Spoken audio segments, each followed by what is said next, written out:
ever think about second chances? Like, what if you could kind of rewind on high school? Get a do-over. Oh, yeah. But this time, You've got all this, like, life experience to help you out. And what if that do-over came with, like, a financial high five? nice. It's kind of what we're talking about today. We're unpacking this. Alberta Adult High School Equivalency Scholarship. Okay. So if you are in Alberta, Yeah. maybe been out of the like traditional school system for a bit, Mm-hmm.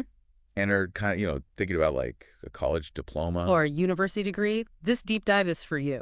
What's so interesting about this scholarship is that it really recognizes that, adults don't always take those straight paths. Right. There's a lot of winding roads that people find themselves on. Yeah. And this is Alberta's way of saying, like, hey, we get it. Life happens. But we value your commitment to education. No matter when you choose to pursue it. Right. Like, you took the scenic route. But you still got here. Right. Exactly. Exactly. And speaking of roots. Let's figure out who exactly this scholarship is for. Okay, sounds good. First off, you need to be a Canadian citizen. A permanent resident or have protected person status. Yeah. Unfortunately, this one isn't available to visa students. And you can't just be passing through Alberta, Right. You gotta put down some roots. They got to be an Albertan. Okay. You need to have lived in Alberta for at least 12 months. Okay. Now, there's some flexibility, recognizing, again, that family moves. Life throws curveballs, so. It could be your parent or your guardian who's the Alberta resident, Oh. or even your spouse or your partner. They've tried to make it accessible for different situations. They've thought about this. Yeah. So you've got your citizenship or your residency sorted. What about the, like, adult part? Of this adult high school equivalency scholarship, like how long? Yeah, how long out of high school do you have to be? Yeah. So it's not just a quick gap year after graduation. You need to have been out of high school for at least 3 years before starting a high school equivalency program. So if someone's thinking, oh, I took a year off and I went backpacking through Europe, Yeah. that doesn't count. Not quite. Huh. Not quite enough life experience yet. Okay, all right. You need a bit more under your belt. And speaking of that high school equivalency program, It has to have been completed after September 1st, 1992. that's an important date. So, like, I aced it back in the day, but too bad. Well, the education landscape has changed quite a bit since then. Okay. And this program's really about supporting those more recent academic achievements. Okay, so that makes sense. So no matter when you finish this program, As long as it was after 92. what kind of grades are we talking about here? Do you have to, like, be top of your class? You do need to demonstrate a strong academic record. Okay. Think a minimum of 80% average. Across your courses. Okay. Or a GPA of 3.0 or higher. Okay, so, like, you got to know what you're doing. It shows you're ready to tackle those post-secondary demands. And speaking of which, that's the next piece of the puzzle. Okay. You have to be enrolled full-time. In a post-secondary institution. But here's where it gets interesting, though, right? Okay. It doesn't have to be in Alberta.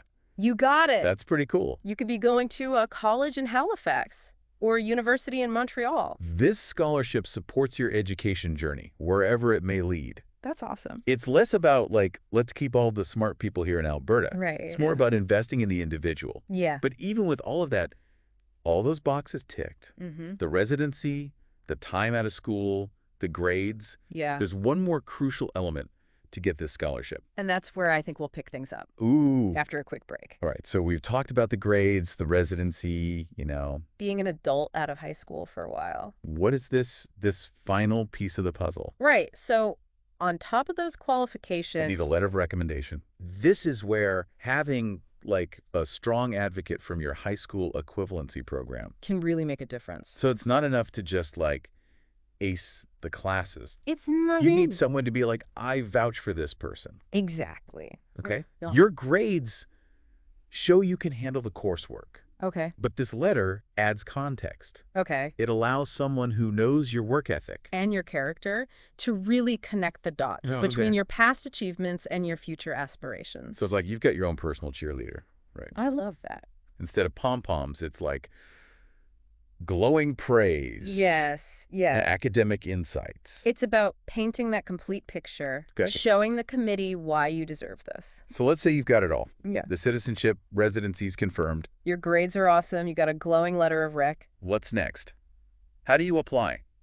Well, the application itself is pretty straightforward. Okay. You're going to gather your official transcript And, of course, that all-important letter of recommendation. Yeah.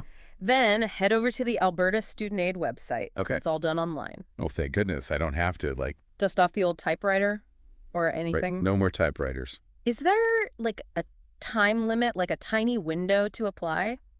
You have a pretty good chunk of time. Yeah. The application period opens August 1st. And runs until January 15th. Oh, okay. So you have lots of time to gather everything. Perfect, that letter. Exactly. So you submit everything on time. When do you find out? That's the thing, you have to wait a little bit. Students typically receive their awards. After Alberta Student Aid confirms their enrollment Okay. at their chosen school.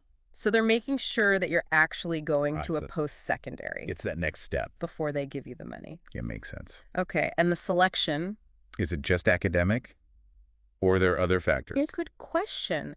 It's very much focused on those grades Okay. from the high school equivalency program. Those are key to the decision-making process. Okay, so if you're thinking of applying, Bring your A game yes, to those courses. Now, for those listening who are thinking, This is great, but like $500 isn't going to make or break me. yeah, What other advice would you give? like what other things should they be looking at? So like there are other scholarships out there. Absolutely. Lately. This one is fantastic, don't get me wrong, but it's just one piece of the puzzle. Okay. I always encourage students to, Really think broadly about financial aid in general. there's tons of options. From grants and bursaries to work-study programs, Right. it's worth researching what your school offers Okay. and casting a wide net. You never know what you might find. It's like a treasure hunt Yeah. for tuition money. Exactly. I like that. But, as we wrap up, I think it's important to say that it's not just about finances, right?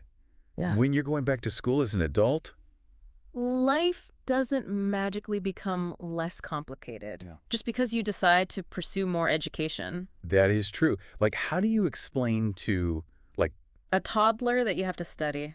right? So Yes. for those listening who are on that path back, Or maybe thinking about it, what are some of the things you're facing? like, besides the money part. What would make your life easier? Because sometimes just hearing that other people are going through the same thing really helps. So It does. let us know. Thanks for joining our deep dive, everyone. Thanks, everyone.